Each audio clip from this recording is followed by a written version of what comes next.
Baik, bismillahirrahmanirrahim. Assalamualaikum semua.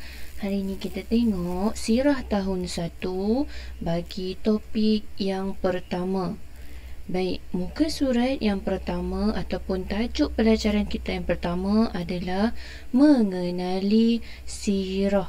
Apa itu sirah adik-adik? Jom kita tengok. Sebelum tu, jangan lupa membaca doa penerang hati seperti biasa ya. Baik adik-adik, kita mulakan mengenali sirah. Pelajaran pertama kita bagi topik sirah ataupun tajuk sirah adalah mengenali sirah. Apa itu sirah? Pengertian sirah. Kita baca sama-sama boleh ya? Sirah dari segi bahasa berasal daripada perkataan Arab yang bererti sunnah dan jalan. Sunnah ataupun dan jalan. Sirah dari segi istilah. Tadi kita baca dari segi bahasa. Kali ini dari segi istilah. Kisah hidup Nabi Muhammad sallallahu alaihi wasallam bermula daripada kelahiran hingga kewafatan baginda. Daripada kelahiran Rasulullah sampai kewafatan baginda. Itulah maksud sirah dari segi istilah. Baik.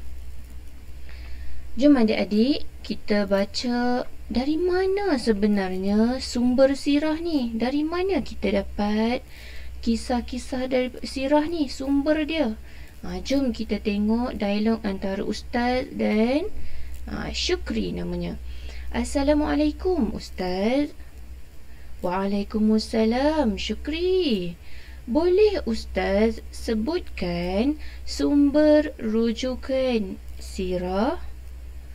Kita dapat mengetahui sirah melalui Al-Quran, hadis Nabi Muhammad sallallahu alaihi wasallam dan juga kitab-kitab sirah. Syukri jawab apa? Terima kasih Ustaz. Sama-sama Syukri. Bolehlah dekat rumah nanti buat dialog dengan ayah ataupun ibu. Boleh baca sama-sama. Maksudnya kat sini ada sumbernya adalah daripada Al-Quran, hadis Rasulullah sendiri dan kitab-kitab sirah. Baik, kita tengok muka surat yang seterusnya. Sirah mengandungi perkara-perkara yang berkaitan dengan Nabi Muhammad sallallahu alaihi wasallam seperti baik.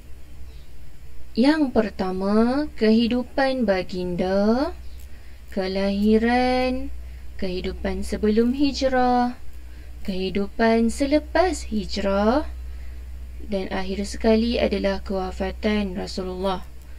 Yang seterusnya, nasab keturunan, sifat fizikal, akhlak, sahabat dan juga keluarga. Ini adalah perkara-perkara yang berkaitan dengan Rasulullah yang termasuk dalam sirah.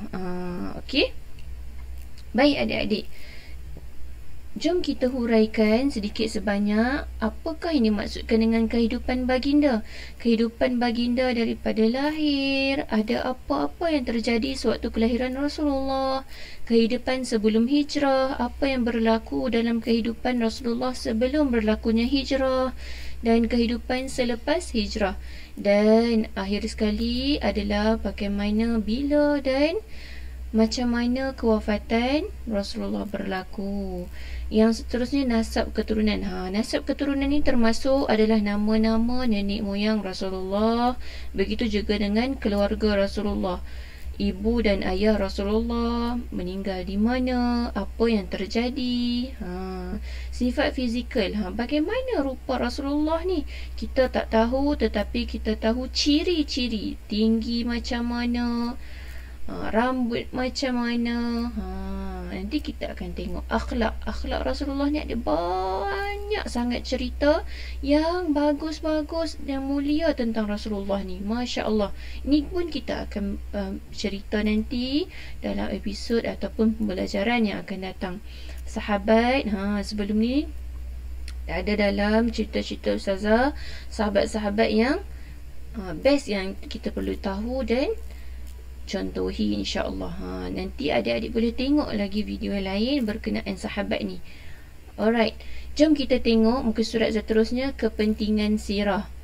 Apakah kepentingan sirah? Yang pertama, mengetahui sirah Nabi Muhammad SAW yang sahih. Apa maksud sahih ni adik-adik? Sahih ni adalah yang benar, yang tepat sekali, tak ada penipuan dan kecelaruan. Yang sahih. Yang kedua, sirah menjadi salah satu sumber hukum dalam Islam. Menjadi sumber hukum juga.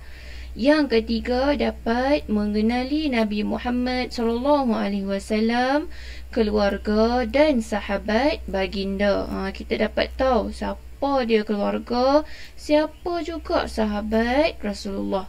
Ini ada banyak lagi video sebelum yang Ustazah dah ceritakan. Yang keempat, kehidupan Nabi Muhammad SAW menjadi panduan kepada umat Islam. Daripada cerita ataupun kisah-kisah Rasulullah ni, ia menjadi satu panduan yang hebat untuk kita sebagai umat Islam. Yang seterusnya, menanamkan kecintaan kepada Nabi Muhammad SAW dan keluarga baginda. Macam mana Rasulullah sebelum wafat memanggil kita ummati, ummati, ummati. Apa maksud ummati adik-adik? Ummati tu umatku, umatku, umatku. Rasulullah memanggil kita ni, walaupun pada waktu tu Rasulullah tak jumpa pun kita, tapi betapa cintanya Rasulullah SAW kepada kita. Dan mudah-mudahan kita juga dapat menanamkan kecintaan yang besar kepada Nabi Muhammad dan keluarga, insya-Allah. Baik, jom kita tengok muka surat yang seterusnya. Penghayatan. Penghayatan daripada sirah ni, meyakini Nabi Muhammad SAW utusan Allah yang terakhir. Yang kedua, mempelajari sirah Nabi Muhammad SAW dengan bersungguh-sungguh.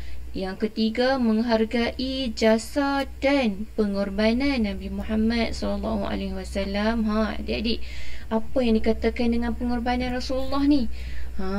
Kalau adik-adik pernah dengar cerita-cerita yang hebat macam mana Rasulullah ni sangat tabah dalam menyebarkan Islam. Pernah sekali kasut baginda dibanjiri dengan darah. Sebab apa? Dibaling batu pada waktu awal Rasulullah menyebarkan Islam, sehinggalah Islam itu akhirnya sampai kepada kita dengan sempurna. Banyak sangat pengorbanan Rasulullah. Yang seterusnya, mencintai Nabi Muhammad SAW dengan mengikut sunnah baginda. Yang terakhir, menjadikan sirah Nabi Muhammad SAW panduan dalam kehidupan.